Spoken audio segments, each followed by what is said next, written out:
Little Bigfoot by Tom Mahan. Chapter 4. It wasn't a big Bigfoot. If he makes bail, he can be out in an hour, Trooper Stevenson said. Standing in the swirling snow next to his police car, Richardson sat in. Don't care about that, Grandfather said. He can go anywhere he wants. But here, don't want nobody on my land. Never have. Hall, if he comes back, don't take the law into your own hands. Jamie heard the phone ring. His mother, Eve, called every Saturday morning. He ran into the house. Grandfather took the phone when he came in. Almost shot a man this morning, Grandfather announced proudly. Jamie made more peanut butter and jelly sandwiches and filled a jug with water he put on the back porch. Grandfather gave him the phone. I'm coming home, Jamie's mother said. You don't have to. Everything's fine. Fine? Your grandfather almost shoots a man and you think that's fine? I'm coming home. Jamie didn't want her to. She was nice and he liked her, but she didn't understand things the way men do. Grandfather turned the TV on with Belle under his chair. Jamie took supplies to the barn and climbed to the haymow. He stepped on something under a pile of hay.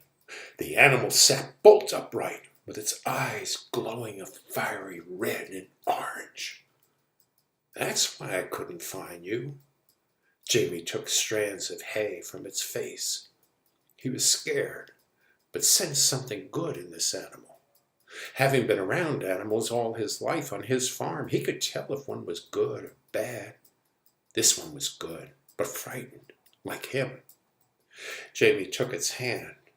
It was warm and human-like, but the palm was rough and calloused like his father's. The back of its hand had thick hair like a horse's mane. Its long fingers wrapped around Jamie's hand, gently. He pulled it from the hay and saw that it was taller than he if it stood straight, but it stooped and was shorter. The animal studied him as it moved closer. Its eyes changed from bright red to yellow to amber. It squeezed Jamie's hand softly, sensing the boy's fear. Jamie smelled the animal and heard it breathe and watched its eyes studying him. He never saw anything like it. No one did. He needed a friend. Could this animal be his friend? They went to the edge of the loft where the light was better and dangled their feet over it. Jamie gave it an apple, and it ate in 2 bites. He gave it a sandwich, which squeezed it into a ball. Jamie took a bite of his sandwich. His new friend bit into his and gave a snort. It put its head back and laughed. Jamie laughed too.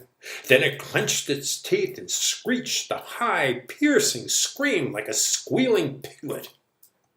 Shh, Jamie whispered with a finger to his lips.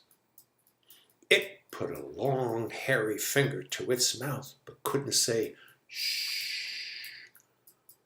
Are you a Bigfoot? Jamie asked. A little one?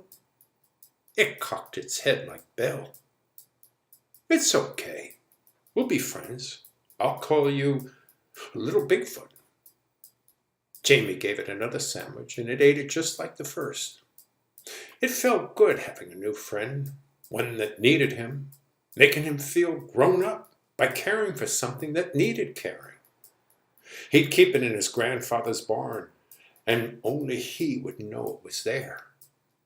He gave it the last 3 sandwiches and 4 apples, and it ate them all.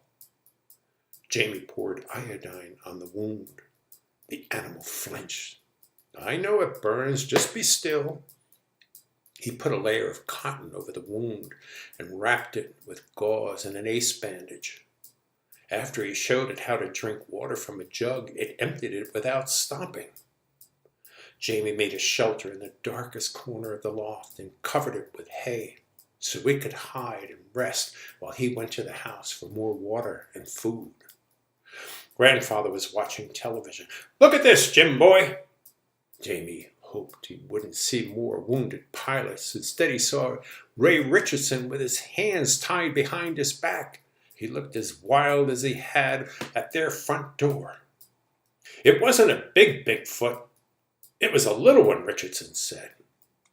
I hit it coming home from work. It's in Townsend's barn. Of all the dumb, Grandfather shouted as the phone rang.